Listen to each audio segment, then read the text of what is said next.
நண்பர்களுக்கு காலை வணக்கம். நம்மளுடைய இந்த சக்கரவர்த்தி கீரையை பற்றி அன்றைக்கி ஒரு வீடியோ போட்டிருந்தேன். என்னோடய நண்பர் ஒருத்தர் முழுமையாக அதோட விளக்கத்தை சொல்லலையேன்னு கேட்டிருந்தாங்க. ரொம்ப முக்கியமான நண்பர் அவர். ஏன்னா இன்றைக்கி நான் ஒரு இடத்துல வேலை ஒழுங்காக செஞ்சுட்ருக்கேன்னு அதுக்கு அவர் தான் காரணம். ரங்கநாதன், இது பார்த்திங்கன்னா நார்மல் தான். எல்லா கீரை மாதிரி நம்ம இந்த இலைகளை அப்படியே கட் பண்ணி நம்ம சாப்பிட்லாம்.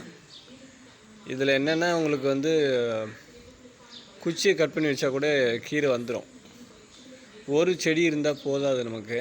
நாங்கள் என்ன பண்ணுவோன்னா கலவை கீரைன்னு சொல்லிட்டு இந்த கீரை இப்போ இது வச்சுருக்கோம். அதே மாதிரி நீர்க்கீரைன்னு ஒன்று வச்சுருக்கேன்.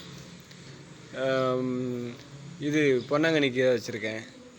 நாங்கள் இதெல்லாம் சேர்த்து போடுறதுனால இது ஒரு செடி இருந்தால் கூட அது எங்களுக்கு உபயோகமாக மாறிடுது. ஒரு வேளை இதை மட்டுமே சாப்பிட்ணுன்னா இதை நம்ம ஒரு 4-5 இடத்துல வைக்கணும். இது செடி மாதிரி இதாக பாருங்கள். இதுதான் இது மாதிரி செடியாக நல்லா ஹைட்டாக வரும். ஒரு 5-6 அடி ஹைட்டு கூட வரும் இது. ஆனால் நம்ம கட் பண்ணி வைக்கும்போது இதோட கிளை வந்துடும். அதனால் நம்ம அப்படி பயன்படுத்திக்கலாம். நார்மல் கீரை மாதிரி தான் இது. எதுவும் ஸ்பெஷலாக நீங்கள் தனிப்பட்ட முறையில் பண்ணணுங்கிறது அவசியம் கிடையாது. பருப்போடு போட்டு நம்ம எப்படி நார்மலாக கீரை செய்வோமோ அதேமாதிரி நம்ம செய்யலாம். அதனால் எல்லாருக்கும் நான் சொல்கிறது அதுதான்.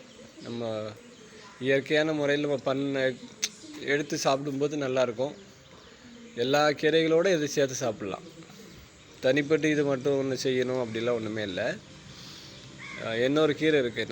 நான் உங்களுக்கு வீடியோ போடும்போது சொல்கிறேன். அது மட்டும் கண்டிப்பாக தனிப்பட்டு சாப்பிட்ணும். மாயன் கீரைன்னு ஒன்று நாங்கள் வச்சுருக்கோம். அதை அடுத்து ஒரு நாள் வீடியோ போடுறேன். உண்மையாகவே ரொம்ப சந்தோஷம். ஏன்னா நம்ம நண்பர் இந்த மாதிரி ஒருத்தர் கேட்கும்போது தான் நம்ம அதை திரும்பவும் நம்ம சொல்கிற வாய்ப்பு கிடைக்குது. எல்லாருமே நிச்சயமாக இந்த மாதிரி ஒவ்வொருத்தரும் நம்ம பார்த்து ஒருத்தர் ஒன்றை பற்றி கேட்கும்போது நம்ம அதை பற்றி நம்ம ஆலோசனை செஞ்சால் தான் இன்னும் நிறைய விளக்கங்கள் கிடைக்கும். நிச்சயமாக எதாக இருந்தாலும் கேளுங்க.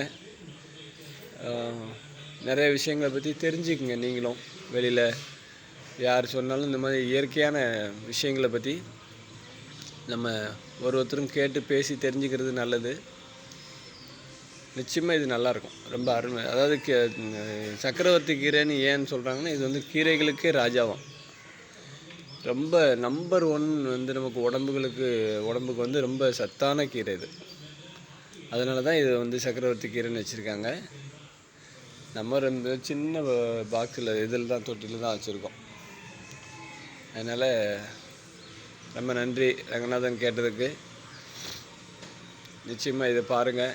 உங்களுக்கு யூஸ்ஃபுல்லான விஷயம் இது. குழந்தைங்களுக்கு கொண்டு போய் சேர்க்க வேண்டிய கட்டாயமான விஷயம். தயவு செஞ்சு சின்ன தொட்டிகளை வச்சாவது நம்ம குழந்தைங்களுக்கு இந்த மாதிரி செய்கிறதுக்கு முயற்சி பண்ணி, நீங்கள் தரையில் கூட இடம் இருந்தால் வைக்கலாம். அப்படி இல்லைன்னா இந்த தண்ணி கீழே போகாத அளவுக்கு கீழே ஏதாவது தொட்டி கீழே ஏதாவது வச்சு கம்மியாக தண்ணி ஊற்றி பயன்படுத்தினாலே போதுமானது. நிறைய தண்ணி ஊற்றினா தான் உங்களுக்கு கீழே ஏதோ வீட்டில் வாடகை வீட்டில் இருந்தாலும் கேள்வி கேட்பாங்க. கீழே ஏதாவது தட்டு வச்சுட்டு தண்ணி கீழே போகாமல் அந்த மாதிரி நீங்கள் ட்ரை பண்ணலாம். பாருங்கள், முயற்சி பண்ணுங்கள்.